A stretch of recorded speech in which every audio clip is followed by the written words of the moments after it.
Welcome back to the Faith and Workout with yours truly, Anthony Knight. And Christopher White. And Mr. White got the inspiration quote for the day for us.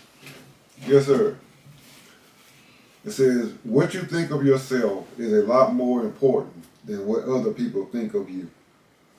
That's self-explanatory. Self-explanatory. There's nothing need to be said on that one because you always going to value yourself. You should value yourself higher than everybody else value. Yeah. Because if you let everybody else value, they're going to devalue every time. And I can't let nobody break down my self-esteem. No, sir. That's, That's it. And what you got for me? What you got for us this morning? Yes, sir. We want to talk about these two brave young boys rescued toddlers from a deadly house fire with courage and heroism.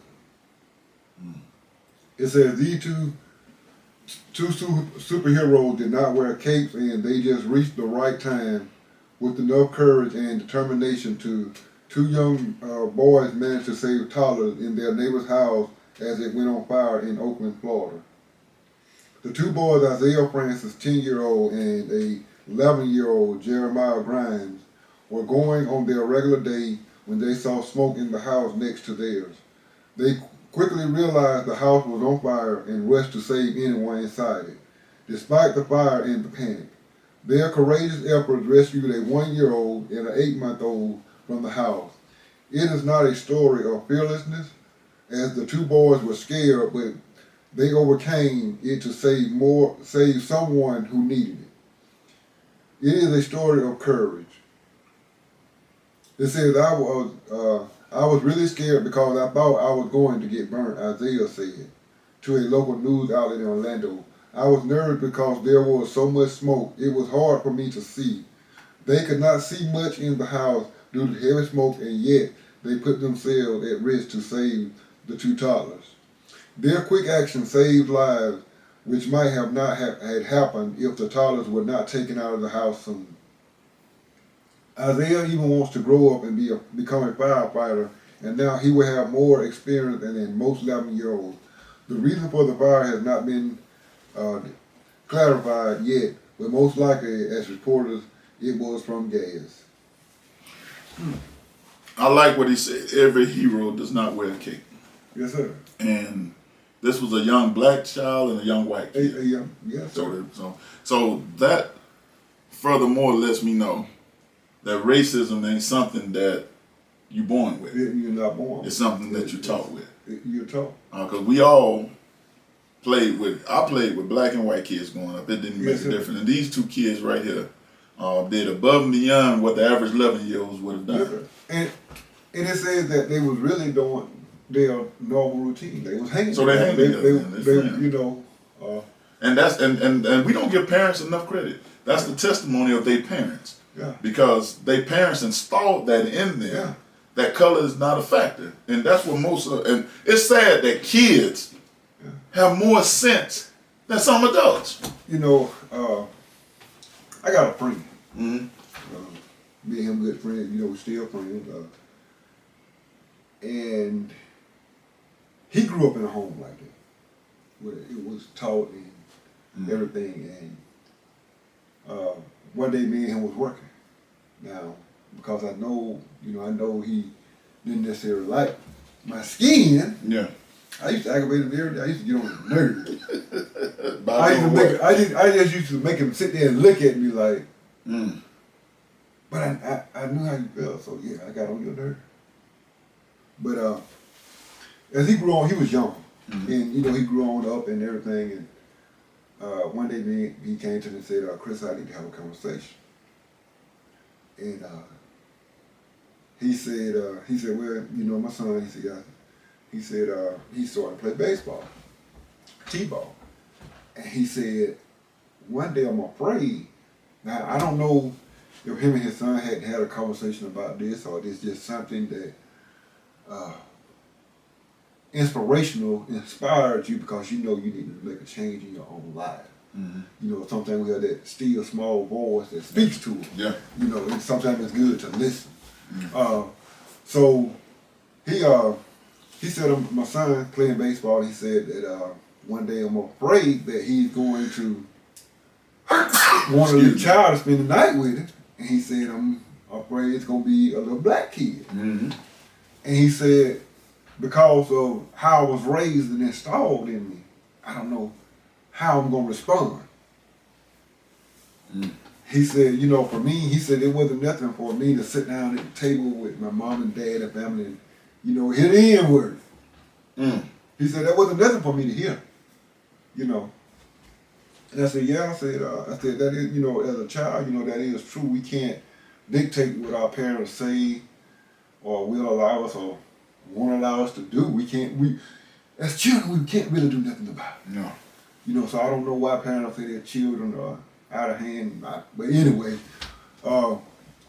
me and him had that conversation. I said, you know, but now you're grown. You know, on the inside, you feel that it's wrong. You can change that. That's right. You have the power to change that. You know, people speak of curses that, you know, the generational curse that's being. But here's the thing about the generational curse: it is being transferred from one generation to the next because it's being taught. That's right. By that generation. Somebody has to break it. Somebody has to break it. And so I said, but you have the right to change that. I said, no matter what your parents installed of you as a child, you really can't do nothing about it. But now you have a chance. You can make a change. You can make a difference. Right. And so we had the conversation, and probably about a couple weeks later, he came back to me. He said, Chris, he said, man, you know what? He said, it happened. I said, how did you handle it? He said, man, we had a great time. Mm-hmm. You know, and so that lets me know that, you know, the Bible does speak of, whether a person believing the word of God is your choice. You know, I know what I believe in stand. But anyway, it says that even from the mouth of babes, they can make a difference in somebody else. And to me, that young man made a difference in his parents' life. And the sad part about it is that the young man that made the difference in his dad's life, he got killed by a year ago. Mm. But you know, I much respect for the young man. I seen him grow up. You know, and to me, he did one of the greatest purpose that God put him on this earth for. Is that he made a change in his dad's life about racism. It's just like if you taught it, it can be broke too. Yes, sir. But it's with the individual that holds it. This young man was taught this. Yeah. But once he became an adult, he knew that was wrong. Yeah. And he changed it. I hope, and to me, I hope because I mean, when I tell you I hammered him, I hammered him. So I didn't bully him, but you know, we would always able to laugh. Yeah. You know, the main thing. So it made a big difference in his life. And that's what it's about. You got to make it. But when you see something is wrong, it's either you condone it or you change it. It's Joe Madison. It's Joe Madison. All day long. All day. And he didn't. And he decided to change it. And I don't care what I'm taught. Mm-hmm. When I get up to an age, I know right from wrong now. I know it's me discriminating on somebody that's wrong. Yes, sir. I know that automatically. Now it's up to me to change it or to flourish in that. Use an excuse as this is what I was taught. Yeah. But you don't have to always abide by what you're taught when you know it's wrong. Yes, sir. These two boys, they don't look at color. No, sir. Their parents evidently don't look at color either because they taught them, because they friends. They said, there was something that says they regular, basically routine. So they hang around all the time. It does not always have to go to black and white. Because it was a story. He said, I remember this, it was a white guy, didn't like black people. Mm-hmm. And one day he got in an accident. The only person that could save him was a black guy. And when the guy went to save him, and he said, was there anybody else? Mm-hmm. He said, well, if I leave, you're going to die. So he reached his hand out and got him, reached his hand out, pulled him up. Rocking the hard spot. Rocking the hard spot. Will make you change your mind. Yeah. Life and death will do it. Yes, sir. And do you know by him doing that, it changed his whole mentality? And this guy was in his 60s. Mm-hmm. So this was embedded in him. Yeah. But by him doing that little gesture, he said, but you knew I didn't like black people. He said, I didn't see black or white. I seen somebody who need help. Yes, sir. That changed his whole mind. Yes, The sir. way he thought, and that's what these two kids do. Now, if their parents would have taught them the other way, this would have never happened. Never happened. See, that's what Cooperation. that's it. You know, they work together against all odds. They said, you know, afraid. Yeah. And fear is a powerful Fear thing. something. Now, you know, if you're afraid of something, scared of something, I can't help it, I'm scared. Yeah. But they overcame They the overcame their fear. And they went in there, of death. One of them said that we gonna die.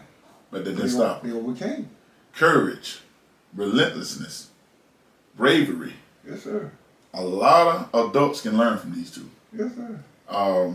When That's the mentality of the police officers that we.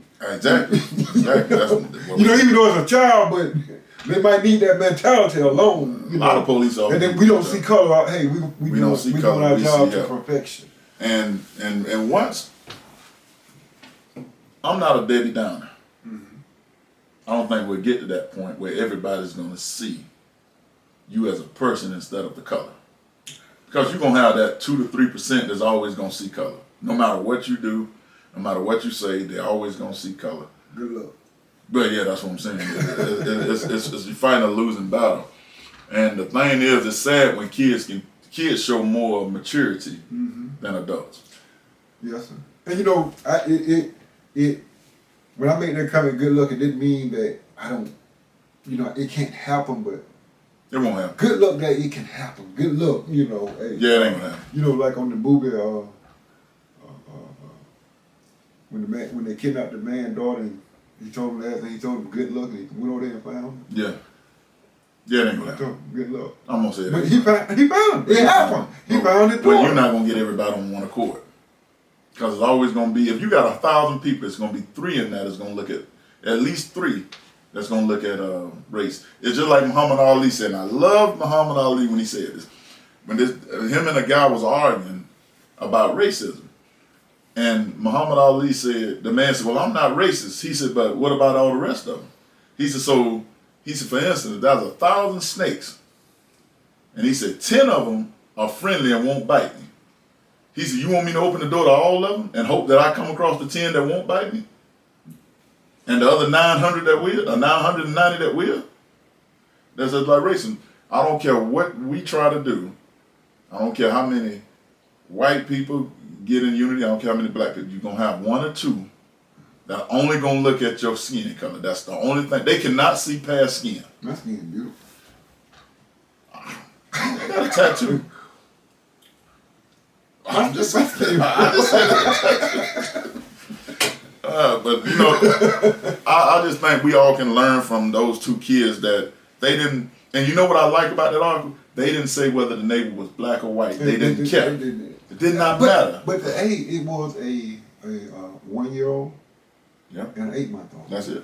And they still went in there and did it. Didn't care about color. Then it didn't matter. Didn't know somebody was in there. That's true. They went in there anyway. And found those 2 babies. Where was their parents at?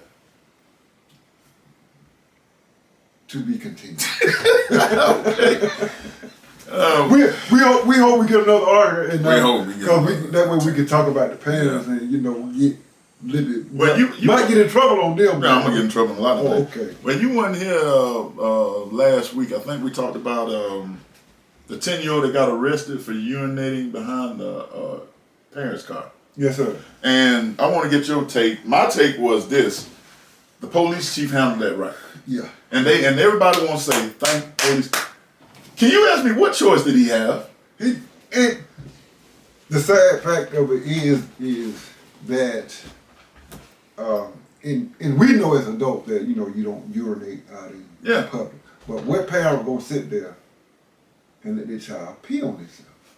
And now how many times a parent can sit there, open the door up and right out him beside this door and you use the bathroom. But one thing is I like what the mother did. Once the mother found out what he did, then she got on him.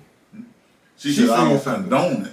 Yeah, she said, I don't she chastised her child. That's right. Let him know that, hey, you can't do this. You can't, but, we always got one of those yahoos. But you don't, Yahoo. I love that Yahoo. You got one of those yahoos that always got to take it to the extreme.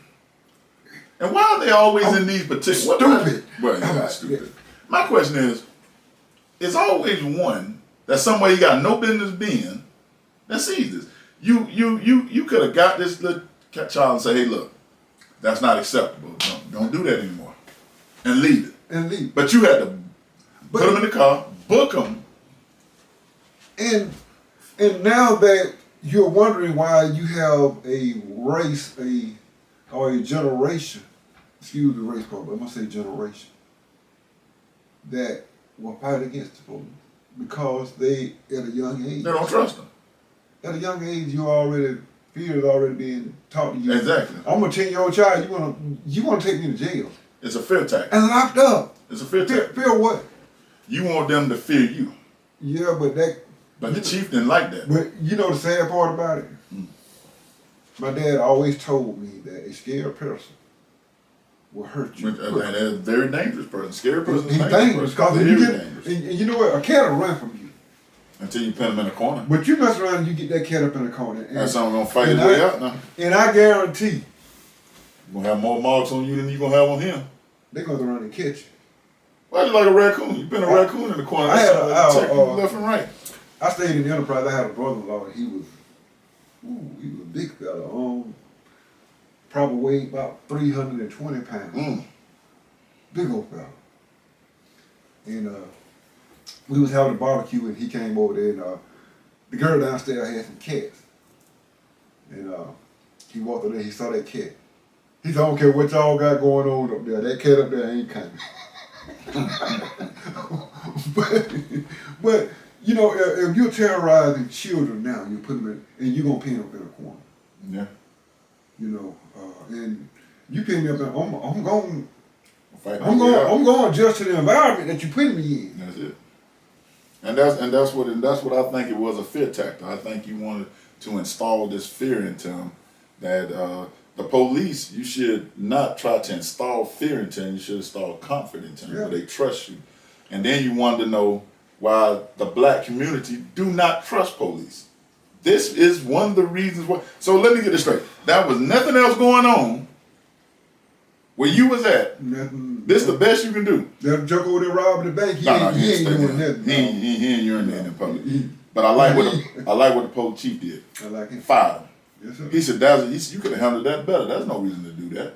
You don't lock a team. And it was more than one officer show up. That figures. There always more than one. So, hold on, but see, here's the thing. Then none of the other officers try to pull him to the side and, hey man, let's have a conversation about this. No, they all go together. Huh? They all go together. They don't. When a crime, when something being done wrong, and such thing is called, what is it? When you condone to the crime? No. So you mean all those officers that showed up, then none of them say nothing? No. Just answer question, no. They had nothing to say, nothing they want to say. But that's how every time it's an attack or something, it's more than one officer and none of them say nothing? There was one woman, I remember, a black woman in Cincinnati, Ohio. No, Columbus, Ohio. Well, go ahead. And this white officer was abusing her. She pulled him till she was a sergeant. She told him to get away from him. Don't do it. You know they fired her? That's why they don't say nothing. Because once you go against them, they think you're breaking some code. So I thought you're supposed to uphold the law instead of condoning foolishness. So when the young man that got attacked by the police dog, the truck driver. Yeah, up there in Ohio. They say something told them don't release the dog. State trooper said. Did they get? So they're gonna fire them for telling him not to let the dog go. I think they fired the guy that let the dog go. Oh. Well, but because you said the other officer pulled to the side. So you mean to tell me I can see, as an officer, I can see something wrong? But see that I'm using excessive force. How they call it in Mississippi? What was it? The Goon The Squad? Goon Squad, They yeah. used excessive force. You know, the thing is, I think the only exception is on this one, it was a state trooper who outranks the police that was telling them not to let the dog go. And it was the police who actually let the dog go. Okay. Because in Ohio, it's just a police officer, sergeant. And, you know, let's just be honest. Those men do not want to take orders from a woman, especially a black woman, who's ranked higher than they are. So they made up some kind of false allegations, and they got it on. I'm like this. You got it on video. You seeing what's going on. But let's get into this one right here. Tennessee grandmother and grandson found murdered days apart. A grandmother was found shot to death at her home in Tennessee one day later. Her 15-year-old grandson's body was also discovered. On August 17, officers responded to a call in Memphis. Why has everything got something to do with Tennessee or Mississippi? Well, partner. You in Texas now. Tennessee too. Yeah. Located the first victim, Anita Turman, and she was pronounced dead at the scene according to the Memphis Police Department. An autopsy was completed which showed she was shot in the back of the head. That's not That's what do they call that when you get shot in the back? It's not assassination. It's some other word. Assassination. Is it assassination? When they shoot you in the back of the head, some kind of style. Assassination. Well, yeah, she was assassinated. There was no question about that. You know, any I guess any point blank range. Yeah. Investigators contacted Turman's family, who said she lived with her boyfriend Herman. Okay, I don't have to read more of this. All right, the grandmother got shot in the back of the head. It was like a game when they tie you up on the ground, have your hand behind your back, and they line up and they just shoot you in the back of the head. That's basically what they did to her, and her grandson was found later on. Terrorists, more terrorists do that. Basically, yeah, more terrorists do it. And people, know your audience, know who you with, and know how these people are. This guy, and I think her boyfriend did it, right? They got him accused. Now when the story first came out, they said that she had got away from the home, and she was about a block away from the home. And he caught her. And no, she was shot then. She was shot in. Right. And they went back to and searched the home. And once they searched the home, that's when they found blood everywhere. And his car too with it. And he was driving her car. Okay. And that's actually that now dumb criminal. So he rolled by while they were searching the car, searching the house.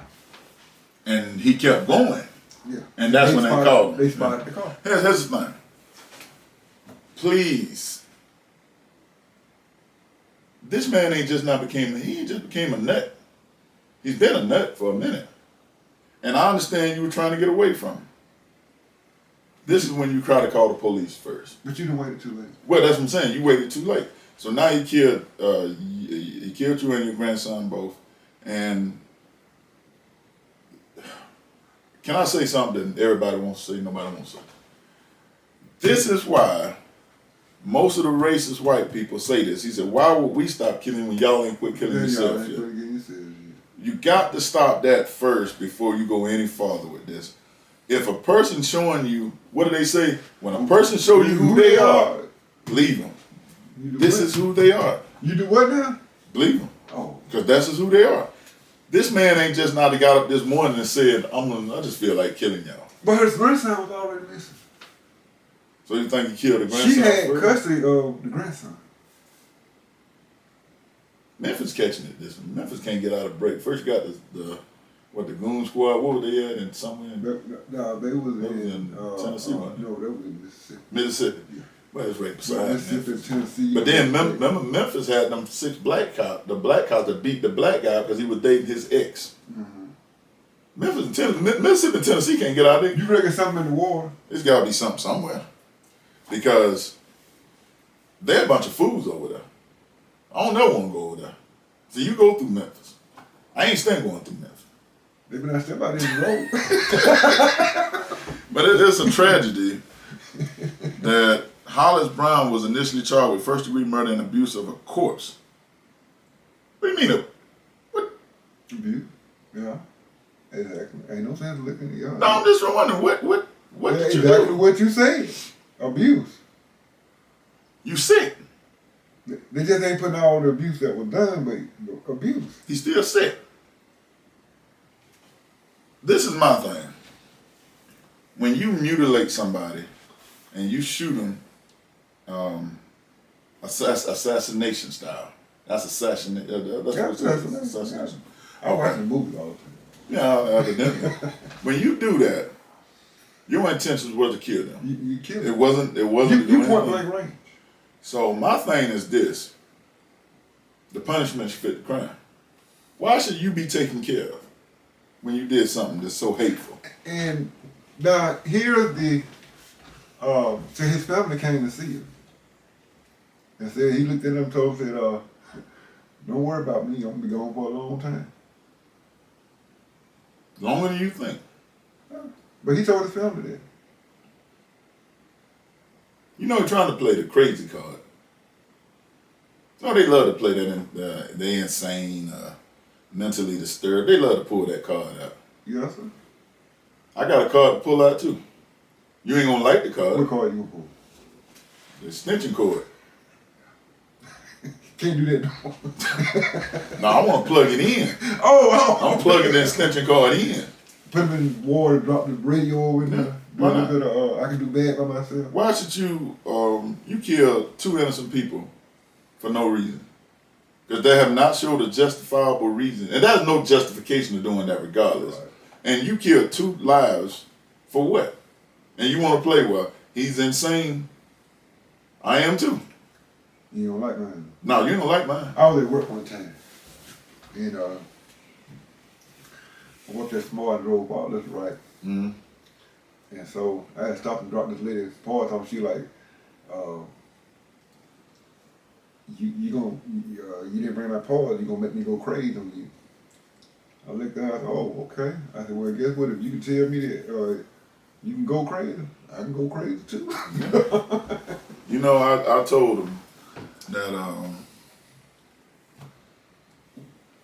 people take advantage of your kindness. Yeah.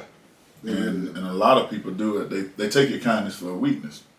And I remember a man said it, and I believe it. He said, the exact kindness I've given you, I given you all my kindness. Yes, sir. I said, I can give you all the hate with it. He said, so when you turn my kindness into a weakness, he said, that same energy I put in that kindness, I put it on the other end too. That's right. So I can be as equally as bad, just like I'm equally as good. But we just need to be better. We can't keep throwing it out there that the white cops killing us. They killing us. When we gonna stop doing it?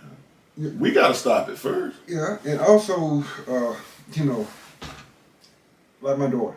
I have a daughter. Mm-hmm. And I talked to her about men. Mm-hmm. And kind of, I heard her on the phone, boy, trying to talk to her. She's grown, and she was like, well, you gonna spoil me like my dad spoiled me? If you can't spoil me like my dad gonna spoil me, I can't. So a lot of times young girls look for the type of man that's in their life as their father. I have met a young lady that she seen her mother being abused growing up. Mm. And me and her had a conversation one time, and she was like, I said, well, what if a man hit you? She was like, it'll be okay. Just like that? Because that's what she's used to. Seeing and being taught, and and something different is not being installed in them. Because that's what she sees. That's rough. She look at it that it's okay for a man to beat on her. It's never okay for a man to hit nobody. And it's never okay for a man to hit a woman. It's never okay for a woman to hit a man. Yes, sir. I agree. It goes both ways. Everybody keep their hand to themselves. And if you have to hit somebody, then y'all need to go y'all build separate ways. Yeah. Well, Mr. White, we had another good show, I think. Another 30 minutes. They fly by so fast I can't even keep up with the time no more. But once again, we will be back next week, same time, same place, with yours truly, Anthony Knight. Christopher White. And the Faith and Work Hour. We'll see you next week. Peace.